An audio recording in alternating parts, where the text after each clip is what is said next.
दोस्तों आज की इस वीडियो में मैं आपको बताता हूँ गर्दन की नस दबने के बारे में। यानी आपने सुना होगा ना, जैसे गर्दन की C5 C6 C6 C7 disc bulge हो जाता है, जिसको डिफ्यूज डिस्क बल्ज बोलते हैं या स्लिप डिस्क बोलते हैं। गर्दन की नस हाथ में जाती है तो हाथ में दर्द आता है, तो कैसे क्या होता है। तो इस मॉडल में पूरा आपको दिखाता हूँ। तो जैसे आप कैमरे को पास में लाकर दिखाना चाहूंगा कि ये हमारी आपको रीढ़ की हड्डियां दिख रही है, ठीक है। ये पूरी रीढ़ की हड्डियां होती है ऊपर से नीचे तक।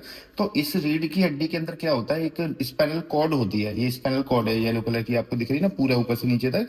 अब इस स्पाइनल कॉर्ड में से नसें निकलती हैं, जैसे हमारी साइडों में, जैसे पीले कलर की दोनों साइड में आपको दिख रही है ना, गर्दन से लेके पूरी कमर तक नसें जाती जाती हैं। तो क्या होता है, इन नसों का नाम होता है, जैसे C1 C2 C3 C4, ऐसे नस का नाम होता है, राइट साइड की या लेफ्ट साइड की।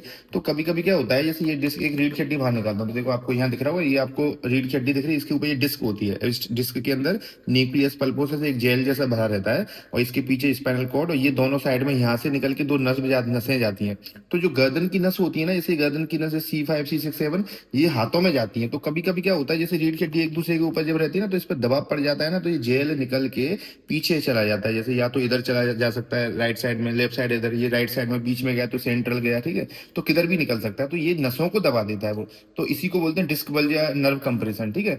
अब क्या होता है, ये जो नस जाती है, जैसे मान के चलो गर्दन की थी ना, तो C5 C6 7 नस हाथ की होती है। तो हाथ में क्या होगा, हमारे दर्द झंझनाट सुनपन आने लगेगा, है ना। डिस्क हर्निएशन इसी को बोलते हैं। और कभी कभी गर्दन में दर्द आता है, आजकल सिर में भी जाने को लगा है, किसी किसी को इस वाले एरिया में कंधे के पीछे दर्द आ सकता है ना। कभी कभी छाती में दर्द भी देखने को मिलता है। तो इसी को डिफ्यूज डिस्क बल्ज या स्लिप डिस्क बोलते हैं। जैसे ये मॉडल भी देखेंगे आप, इसमें भी नसें दिख रही है ना, जैसे यहाँ देखिए, जैसे आपको ये रीढ़ की हड्डियां दिख रही है, इनके बीच बीच में ये डिस्क होती है, तो ये नस होती है पीछे। तो डिस्क में से जेल निकलेगा तो यहाँ पर नस दब जाएंगे। ये कमर का है, लेकिन ये मॉडल L4 L5 S1, तो ये भी सेम ऐसे ही दबता है। जब कमर की नस दबती है तो पैरों में दब जाता है, जैसे साइड का बोलते हैं।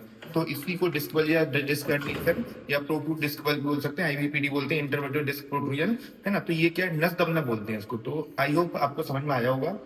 इसकी फुल वीडियो भी मैंने बना रखी है, आप नीचे जो फुल वीडियो लिंक आ रहा है, इसको खोल के आप देख सकते हैं। अगर आपको इसमें प्रॉब्लम है तो मुझे कमेंट करें। और अगर इलाज कराने की बात करें दोस्तों, तो इसमें आप जाएंगे डॉक्टर साहब के पास तो वही दवाई दी जाएंगी, मल्टीविटामिन प्रेगाबलिन टैबलेट आती है, गाबापेन एंटी करके आती है, मिथाइल कोबालामिन के साथ में, है ना।